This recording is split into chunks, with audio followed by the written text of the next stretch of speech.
Just imagine, you're going to a school reunion and you're talking to this person where you hadn't spoken to in 10 years, and she is telling you all about her seemingly perfect life. She's got a devoting partner and seemingly perfect, beautiful children. But not only that though, she also has the body that you would die for, long beautiful hair, perfect skin. But instead of thinking, good on you, in your mind, you're actually thinking and feeling sad and rather resentful. Well, for the longest time, that was me. Envy and jealousy are products of comparison, and I was constantly comparing myself with others, feeling so envious of them because I knew that in some way I felt like I measured down comparing to them. And I had to live with that negative feeling for quite a long time. But there was something that I realized quite recently which changed my perspective completely and pulled me away from the resentment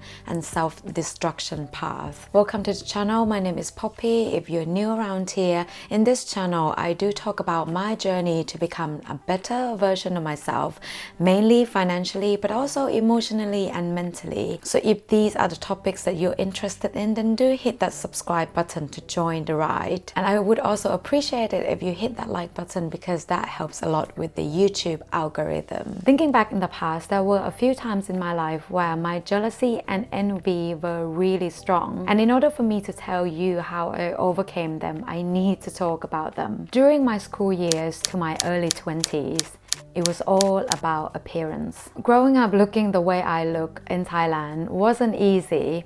I was always mocked by boys, girls, and basically practically everyone that I was carrying a little bit extra weight. People constantly reminded me of how chubby I looked or how I was eating too much. And it didn't really help that my mother is just a gorgeous human being. So people always compared me to my mom and they always told me about it. However, what people were telling me really made me the person where I always compared myself to others and making me feel bad about my appearances. When I saw another girl with an ideal body and who is slim, I immediately felt the resentment towards them. Didn't really feel good around them. And there will be times with certain people that I felt so insecure and incompetent around them that I just didn't want to spend time with them. And the envy that I felt towards them was really the product of comparison.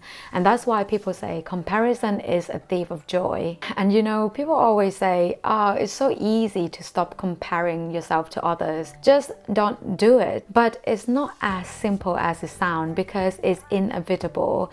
You do it, your brain does it without thinking. So I think comparison in itself isn't really a problem, but how we react when we compare ourselves to others. If it leads to envy, then that is the reaction that we don't want. And the way I coped with this was, first of all, tracing back to its source. Regardless of what you're feeling right now, believe it or not, it stems from something or an event that has happened in the past. And the way that I traced back to the source was that I had to write down the exact feeling that I felt when I started comparing myself with others. I wrote down that specific feeling and I actually asked myself, why did I feel the way I did? Why on earth did I not feel happy for other people when something good was happening to them? Why on earth did I feel the exact opposite? And with my jealousy towards other people's bodies and weight, it stemmed from the fact that because other people always told me that I was chubby, and when someone tells you something so many times, you started to believe them. So I came to realization that how I view my body so negatively was actually caused by the thoughts of other people. It was the idea that other people planted in my head. And with that understanding, I came to realize that I should not let other people tell me how I should be viewing myself. Another thing you can do is start practice gratitude. In order to stop being jealous of other people or comparing yourself with other people, you first need to start finding things in yourself that you love and being thankful for them. At the beginning, you may think there isn't really anything that I like about myself.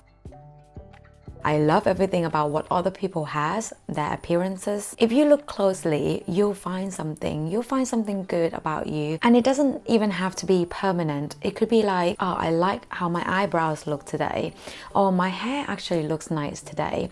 It could be something that you find on that particular day. But learning to appreciate what you have, especially when it comes to your appearance and how you look, is one of the best things to do. And most importantly, do realize that you're not seeing a full picture, or rather you're actually not looking at the right picture. Let me explain. I posted a photo of myself on Instagram back in February, and one of my friends commented saying that when I first looked at the photo, I thought you were a model. But little did she know that this photo has been edited. Now, I do try my best to not retouch my photos, if you may, but what I would do is I would normally adjust the colors so that I will make sure that the photo is popping. And as you can see, the difference is day and night. So remind yourself that whatever you're looking at right now, whoever photos that you're looking at on Instagram, those photos have been processed. There's also this common wisdom that as you get older, you begin to care less about what people think of you, and hence you stop comparing yourself with other people because basically you just don't give a crap anymore. However, I don't think that is entirely true. As you age, your priorities changes, and so will what you decide to compare yourself. And this leads to the second phase of my envy, which was during my 20s and early 30s. It was all about success and achievements. It also doesn't help that there are loads of these videos floating around making you doubt your life decisions.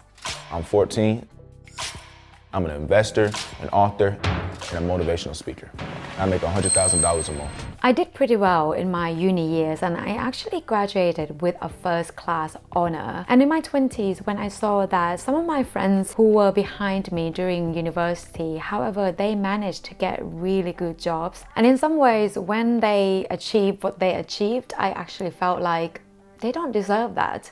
I can do so much better. And that is a worrisome reaction. That is the reaction that we don't want. And my envy towards other people's achievement and success actually got worse when I moved to the UK, because literally I had to start over in terms of my career. I wasn't being paid much. My degree means almost absolutely nothing. I was starting from the bottom in terms of the career, and I felt like everyone had everything figured out but me. Again, not all comparison leads to envy, but if you feel bad comparing your current success with other people's success, that means that there is a gap between where you are now and where they are at the moment. And you really need to ask yourself whether where they are right now, are you really willing to work on those gaps in order to get there? Because you know what? Sometimes you don't really want it. Sometimes we romanticize other people's lives and success so much that we forget to realize that what we are seeing is only a tip of the iceberg. Many successful people actually sacrifice a lot in their personal life, especially. From 20 to 32 for 12 years of my life, I worked 7 days a week in a liquor store. I worked 16 hours a day,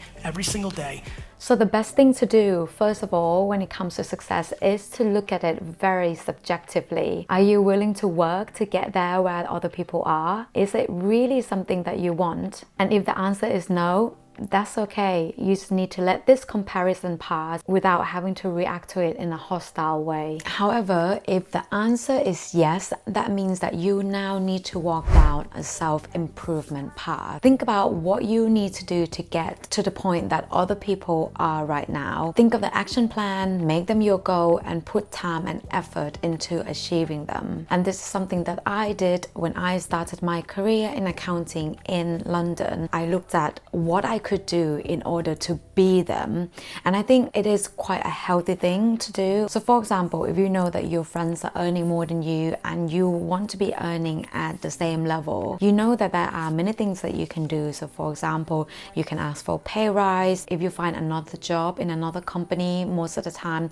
your pay increase will be much more than asking for a pay rise within the same company that you're still working at. You know, there are always ways to make money, and it's much better for you to plan ahead and put your time and effort into achieving those goals rather than just sitting there and being envious of how much other people earn and actually doing nothing. And in the case of being jealous or comparing yourself with other people's achievements, I also think it's quite a good thing to do to also trace back to the source. So for example, if you're 25 years old and you're earning 100k and you still feel financially inadequate, then there might be something deeper that you need to unfold. It could be an event or something that other people said in the past when you were younger that made you believe that you should not feel good about yourself unless you earn a certain level of income. And do understand that this will take some time. It has taken me a few years, and every day I feel like I am still a work in progress. But trust me, once you get there, it is quite liberating because you'll be focusing on one single most important thing, which is yourself.